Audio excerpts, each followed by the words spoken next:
Hello বন্ধুরা, সবাইকে অনেক অনেক স্বাগত জানিয়ে আমি অপর্ণা আজকের ভিডিওটি শুরু করছি। আজকে গরমের একটি সুন্দর ফুল গাছ, সবারই প্রিয় একটি গাছ অপরাজিতা, যেটা কিন্তু বেশিরভাগ ছাদ বাগানির গাছ ছাদেই কিন্তু আছে। সেটাতে ফুল আসছে না, অনেক রকম চিন্তা, আপনারা অনেকেই কমেন্ট করেন আমার কাছে ফুল আসছে না, কিভাবে ফুল আসছে না সেটাই কিন্তু আপনাদের সঙ্গে শেয়ার করব। কেনই বা ফুল আসছে না, এই গাছের কিছু খাবারের চাহিদা থাকে, সেগুলো কিন্তু আমাদের সময় সময় পূরণ করতে হয়। আর এগুলোর ঠিকঠাক জায়গায় রাখা, এর ঠিকমতো দেখভাল করা ঠিকঠাক না হলে কিন্তু এটা ফুল আসবে না। আর যদি গাছটি আপনার মাটিতে থাকে তাহলে কিন্তু আপনার কোনো রকম যত্নের দরকার হয় না, এমনিতেই ফুল হয়।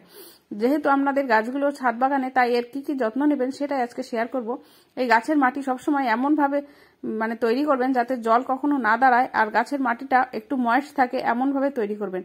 আপনি মাটির সঙ্গে কোকোপিটে মেশাতে পারেন কিংবা পাতা পচা সারও মেশাতে পারেন। দেখুন আমার গাছের প্রত্যেকটা ডালে প্রচুর পরিমাণে ফুল, এতে কুড়িও আছে, ফুলও আছে, আবার গতকাল ফুটেছিল সেই সব ফুলও আছে। সেইগুলো কিন্তু আমি এখন তুলে ফেলে দেবো। এবার আপনাদের দেখাচ্ছি এই গাছ। তারপরে হচ্ছে এই গাছটি সারাদিন রোদ পায় এমন জায়গায় রাখবেন, আর গাছে যখন ফুল আসবে তখন একদম গাছের মাটি শুকিয়ে ফেলবেন না, তাহলে ফুলটা না তাড়াতাড়ি শুকিয়ে যায় আর পাতা ঝরে যায়, পাতা হলুদ হয়ে যায়। গাছের মাটিটা সবসময় একটু ময়েস্ট রাখার চেষ্টা করবেন, একদম কাদা কাদা নয়, যাতে জল জলে কাদা কাদা থাকে এমন কিছু নয়, যাতে হালকা ময়েস্ট থাকে। আপনি হাতে নিয়ে দেখবেন যে একটু ভিজা ভিজা থাকছে, সেই অবস্থায় আবার জল দেবেন, তাহলেই আপনার গাছটি কিন্তু সুস্থ থাকবে। এইবার আসবো এই গাছটি কিভাবে আপনি ঘন কিংবা বুশি করে রাখবেন, সেই টিপসগুলো নিয়ে আসবো। এবার আপনাদের দেখাচ্ছি এই গাছটি কিন্তু আমার একটি বনসাই গাছ, আর একটি গাছ আছে আমার বড় গাছ, যেটাও কিন্তু আপনাদের সঙ্গে শেয়ার করব। সেটাতেও কিন্তু প্রচুর পরিমাণে ফুল হচ্ছে। আর একই যত্ন, আমি কিন্তু কোনো রকম কেমিক্যাল খাবার খুব কম ইউজ করি। আপনারা যারা আমার ভিডিও দেখেন, চ্যানেল যারা ফলো করেন, তারা এটা নিশ্চয়ই জানেন। ঘরের কিছু ঘরোয়া জিনিস দিয়েই কিন্তু আমি বাগান করি, আর এইভাবেই কিন্তু আমার বাগানে প্রচুর ফুল হয়। এমন কোনো গাছ নেই যাতে আমার কিন্তু ফুল নেই, প্রত্যেকটা গাছেই কিন্তু এইভাবেই ফুল হচ্ছে, আর সেটাই আপনাদের সঙ্গে শেয়ার করছি। আমাদের সবসময় কেনা জিনিস ব্যবহার করতে হবে তার কোনো মানে নেই, ঘরে ফেলে দেওয়া জিনিস দিয়ে আমরা কিন্তু গাছ করতে পারি। আর গাছটাকে আমরা সবসময় বুশি করে রাখার কিংবা বনসাই করে রাখার চেষ্টা করি, কারণ এটা লতানো গাছ, আর অত লতিয়ে যাওয়ার আমাদের কিন্তু ছাদ বাগানে জায়গা থাকে না। তাই আমরা এইভাবে ওপর থেকে যে ডালগুলো বেরোয় সেগুলো কেটে দিই, আর কেটে যেরকম শেপে আপনি রাখতে চান সেরকম শেপে রাখবেন। আর যেখান থেকে কাটলেন সেখান থেকে আবার ছোট ছোট ডাল বেরিয়ে গাছটি কিন্তু ঘন হয়ে যাবে, আর সেখান থেকে প্রচুর ফুল হবে। এটা দেখুন প্রথমেই দিচ্ছি আমি এটা চায়ের পাতা, এতে কিন্তু প্রচুর পরিমাণে নাইট্রোজেন থাকে, আর আপনার গাছের মাটিটিকেও অ্যাসিডিক করে। এবার দেব পটাশিয়ামের উৎস হিসাবে, যেটা